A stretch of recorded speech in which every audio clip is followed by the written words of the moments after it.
পৃথিৱীৰ সৰ্বোচ্চ শৃংগ মাউণ্ট এভাৰেষ্ট আৰোহণ কৰি সোণালী অধ্যায় লিখিলে ৰূপামণি কৰে। পৃথিৱীৰ সৰ্বোচ্চ শৃংগ সফলতাৰে আৰোহণ কৰি প্ৰথমগৰাকী মহিলা হিচাপে এভাৰেষ্ট জয়ৰ কৃতিত্ব লভিলে লখিমপুৰ লীলাবাৰীৰ জীয়ৰী ৰূপামণি কৰে।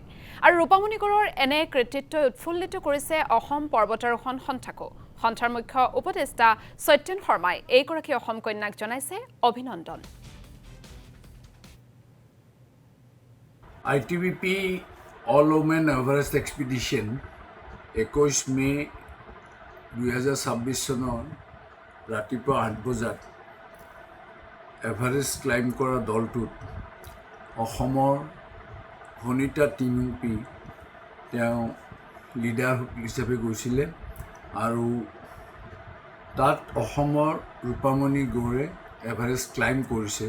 তাৰ লগতে অৰুণাচল, ছিকিম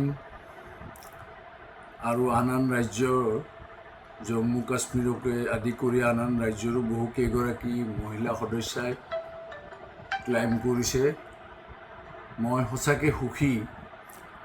মই এইকাৰণে সুখী যে আমি কৈ থাকোঁ যে এটা এই ভনিতাহঁতক মই সৰুৰ পৰা পাইছোঁ।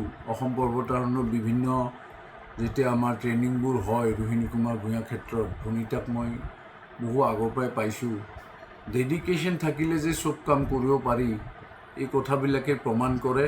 মই ৰূপামণি গৌৰ লগতে ভনিতা টিমুপিক অভিনন্দন জনাইছোঁ আৰু ভৱিষ্যতৰ বাবে শুভেচ্ছা জনাইছোঁ। তেওঁলোকৰ জীৱনত আৰু আগবাঢ়ি যাওক।